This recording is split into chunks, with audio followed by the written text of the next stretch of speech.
This is an AI dialogue, a quiet colloquy, meant to be listened to rather than watched. It occurred to me that threaded fasteners are one of the unseen foundations of modern life. When did screws, nuts, and bolts first appear? And how did they become so precise, cheap, and interchangeable that they're now everywhere? I'm sure there must have been important breakthroughs to get us where we are, but they go unnoticed. The idea of the screw is ancient. By the 3rd century BC in Greece, we see screw mechanisms such as the Archimedes screw, but these were devices for moving water, not interchangeable fasteners. The Romans later used threaded bronze parts in presses, surgical tools, and for fine woodworking. Yet every screw was cut by hand. A nut fit only its own bolt. Lose one piece and the whole assembly was useless. Through the Middle Ages, this remained true. Armourers, monks, clockmakers, and instrument builders all used threaded fasteners, but each one was a handcrafted object. There were no replacements, no standards, and no guarantee that any two screws from different shops would match. They almost certainly never did. The hinge point of history came in the late 16th century with the invention of screw-cutting lathes. These machines allowed threads to be generated mechanically instead of carved by hand, but they were still inconsistent. Two shops could not yet produce compatible hardware. The true revolution arrived between about 1750 and 1830. Better metal, better measuring tools, and especially military demand for interchangeable gun parts forced governments to solve the problem of precision. In 1800, Henry Maudslay built the first truly accurate industrial screw-cutting lathe in England.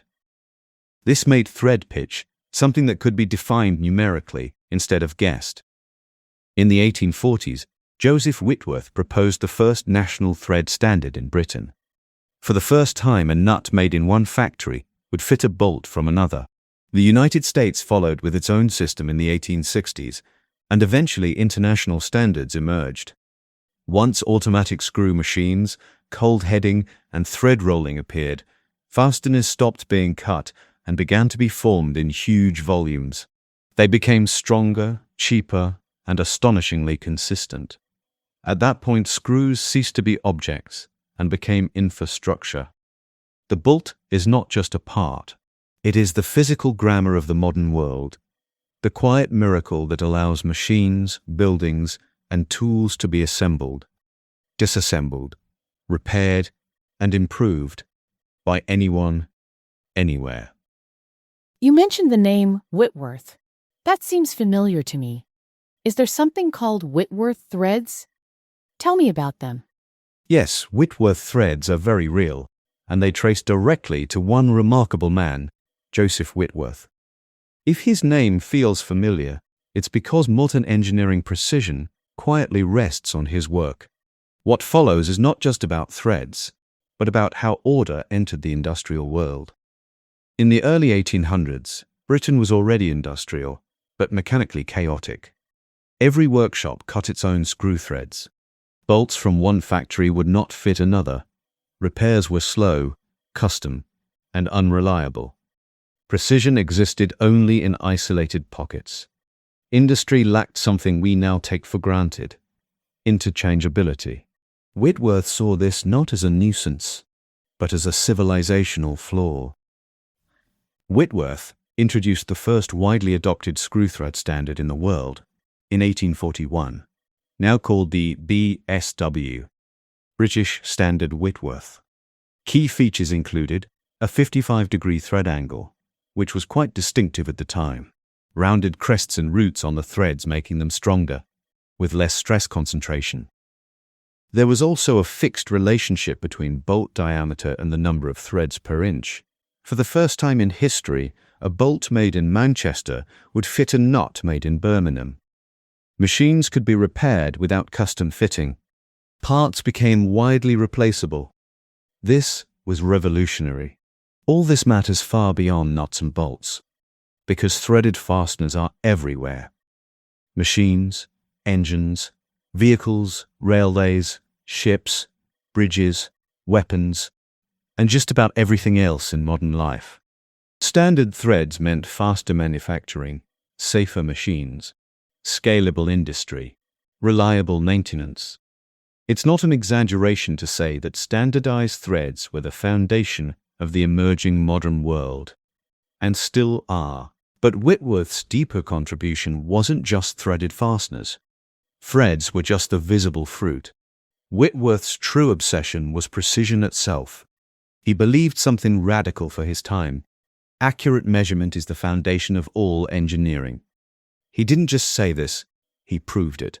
His achievements included end gauges, the ancestors of gauge blocks, precision measuring machines accurate to thousandths of an inch, flatness standards using scraped reference surfaces and systematic tolerances instead of artisan judgment. Before Whitworth, close enough was normal. After Whitworth, repeatability became possible.